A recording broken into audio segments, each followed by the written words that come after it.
Hey guys, DPG here, hackhollywood.com, hackbollywood.in. Well guys, today I'm going to have a slightly controversial video topic. Yeah, I'm just going to wade right into it.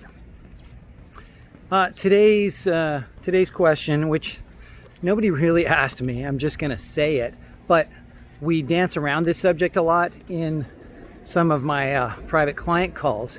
It's, really what it comes down to is what factors should you consider when you're pursuing your acting career? And, this big topic that is rearing its head more and more is racism. And so I just wanted to talk about what an actor should do when confronted with racism. And I'm not going to even get into the hows and the whys of it, or whether it exists or doesn't exist, if it's institutionalized, if it's personalized. Doesn't concern me for this particular discussion. But my recommendation, and this comes from a lot of thought on the subject, I'm sure a lot of you are dismissing it right now because you're going, white guy, which is fine. But I think what I'm going to say not only applies to what you should do when confronted with racism, but it's what you should do when you're confronted with really any negativity, any counter energy, someone who's hostile towards you, what have you. What you should do is ignore it. That's right, just ignore it. Now, does that make it go away? Does that make institutionalized racism go away? No. But the reason why you want to ignore somebody else's bad behavior is that if you can remain open with love in your heart, rather than bringing something with you that you probably have every right to, you can, if you've been mistreated in the past, you can then carry that along with you. You have the right. But the question is, what is it that you actually want now? Do you want to somehow try and get payback? Or do you want a feeling of deservedness, entitledness, or whatever you want? Or do you want to pursue your dreams? Do you want to live your best possible life? Now, a slight caveat. Look, if you want to fight racism, by all means, fight it. Like, try and stamp it out, try and locate it, identify it, and try and get rid of it. That's its own separate deal. But if you want to have an acting career and actually want to help eradicate negative human behavior, in my mind, the best way to do it is to actually live as the best possible human that you can. Because a lot of these negative things can't exist without giving them oxygen. And it all becomes a self-fulfilling prophecy. When somebody is racist, has racist attitudes, whether it's all the time or just sometimes, the way to dispel that, the way to get rid of it, is to give them a reason not to be racist. And the best way to give somebody a reason not to be racist is to love them, to have your own, to be open yourself, to be innocent yourself, meaning you don't remember every bad thing that's ever happened to you or anyone that you've ever known, and show love to that person, because that is what will change people's minds. Being open and understanding that everything that people do isn't personal. And the way I got to hear this conversation is because I'm always faced with actors who are scared maybe to go into somebody's office, not because they have been yelled at, but because they think they're going to get yelled at. They think somebody is going to give them a whole lot of trouble and they're going to be banned from the business. And what I've been saying is that, look, let's say worst case scenario, you walked into a casting office or a producer's office, you want to help them out somehow, you want to introduce yourself as an actor, you want to become, an intern of sorts, you want to volunteer your time so you can learn about the business, sort of a work co-op type of thing. Well, if you did that, you walked into a particular office that you thought was a great fit for yourself, there's a possibility that somebody is going to give you a hard time because you're a stranger, right? It's just like the old gazelle at the watering hole. I don't know. Maybe there's a lion back there somewhere, right? So there's there's a fear of strangers. It's natural. It's probably healthy. It's biological. But if you resist the urge to take that personally, let's say you walk into an office and somebody freaks out, gives you a hard time, and they kind of chase you off. Well, what I would have suggested to people is to say, hey, you seem kind of upset.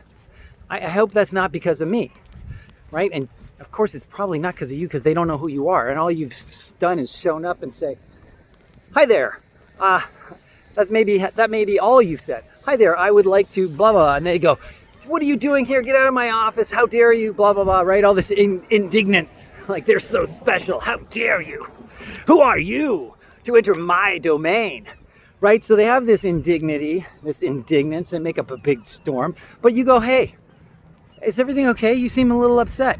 I hope it's not because of me, right? As soon as you show vulnerability, openness, innocence, instead of the old, oh, you're one of those, right? Right? That is the temptation, is to think you know people.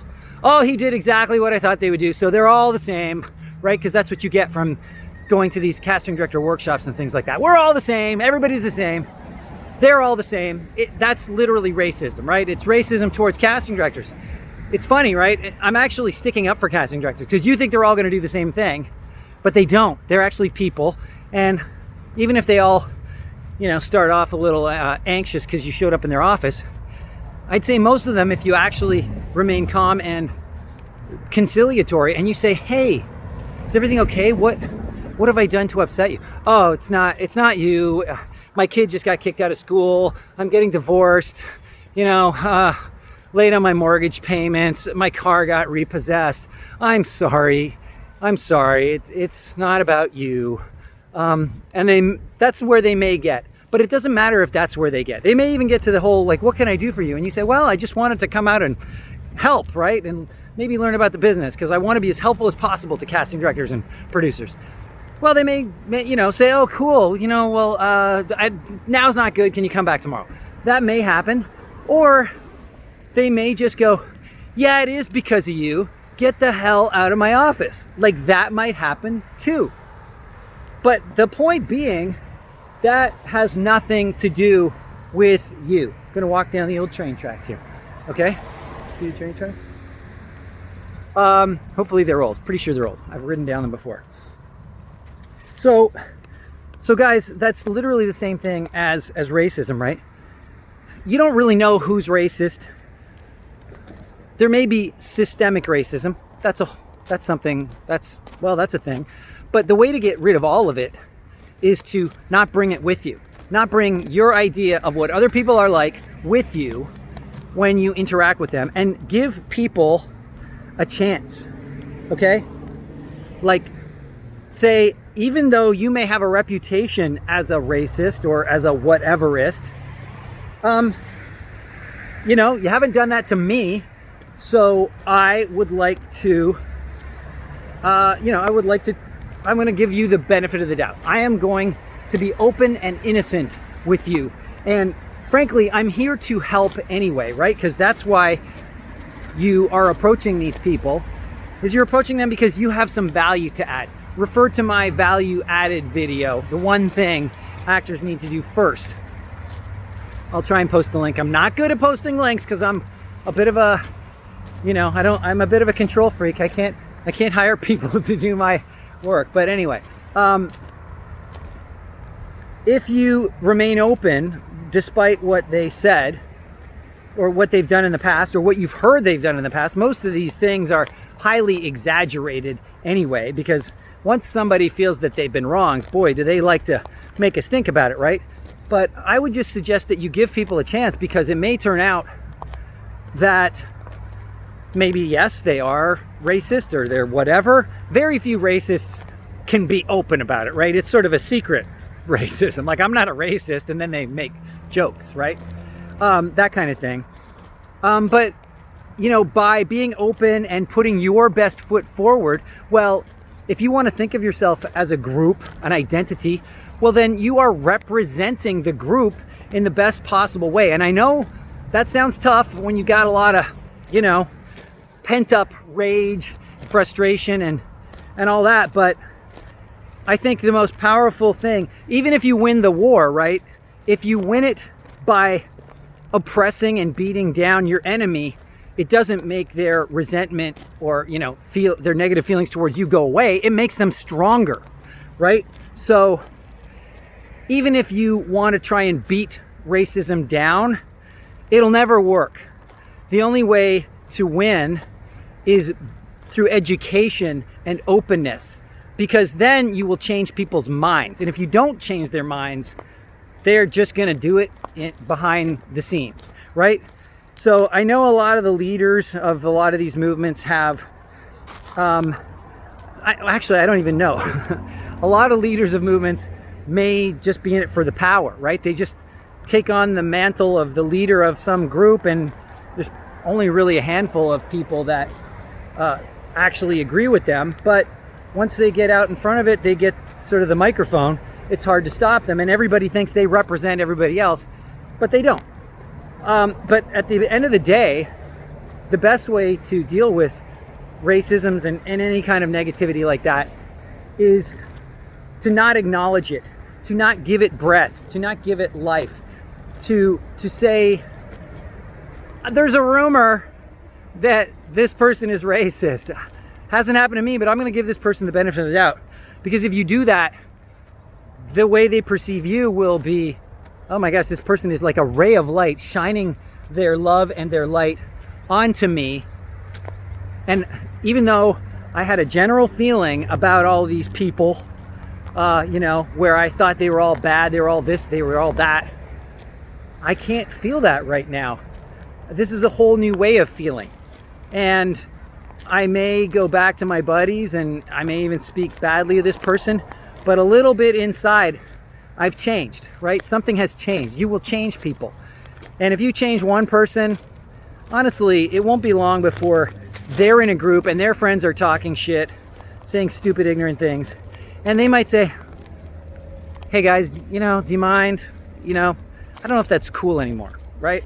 So anyway, everything is the same in life. So that's why I'm talking about this in the first place. But it really pertains to acting in particular. Well, I mean, everything else. Because when it seems like there's an unrepresented group, which is obvious, the best way to deal with it is to ignore it. Because if you do your best work, you put your best foot forward, they can't stop you. They cannot stop you. Yeah, the numbers may not be the way you want them, at least initially. But I'd say it's better overall to change minds, even though it may take longer. But if you change minds one at a time, meaning you and one other person, that you will actually, it becomes viral, okay? If every single person changed one person's mind, think of that. Think of the power of that. So I know it's a hot topic, guys, and hopefully you won't cancel me. I am trying to help actors do their very best by putting their very best foot forward. I'm not trying to solve the world's problems, but I think if everybody feels their own power, what it means, and then they choose what they want to do with that power in a positive way, that you can literally change the world. You can even change it through acting. Just adding the value of your acting is an art, and people cannot get enough of art. Art is one of the most important things. Besides survival, if there was no art, no music, no paintings, no entertainment, acting, music, etc., who would want to live anywhere? So use your power however you like, but don't give up and don't say, yeah, the reason I'm not successful is because of somebody else or some other group. While you're spending that time thinking that way, you could be changing somebody's mind with your light and your love. So stew on that and, let me know what you think. Because every single one of you, no matter what you look like, sound like, all of that, you're probably worried about all these little details like, do I have an accent and do I need to change it to act? Forget all that and go out there and say, this is what I have to offer. Don't think about, oh, I can't do anything because of this one little thing. Forget the little thing. Put your best foot forward, guys, and people will respond to you. I guarantee it. And even if they don't let them change you. Don't let them control you. You be in charge and be a leader and stand up tall and say, hi, my name's David Patrick Green. Well, you know, you can add your name in there and say, I'm here because I thought I could help you with whatever you can help them with, and see what happens, guys. Don't do it in your head. Do it in the real world, and you will get real world results. You want to know how to get results? That's how. You got to take action and you will get results back, good or bad. You learn, you adapt, and then you do it all over again. I'm David Patrick Green. I hope you enjoyed this, and let me know what you think. What did I say anything of value here? Did I insult your senses? Am I totally talking out of turn? Was this worth a nickel? If I had my hand out, would you give me a nickel? All right, guys, that's it for now. But I really would love to hear your feedback and share this with the folks. And I'll talk to you soon. Bye for now.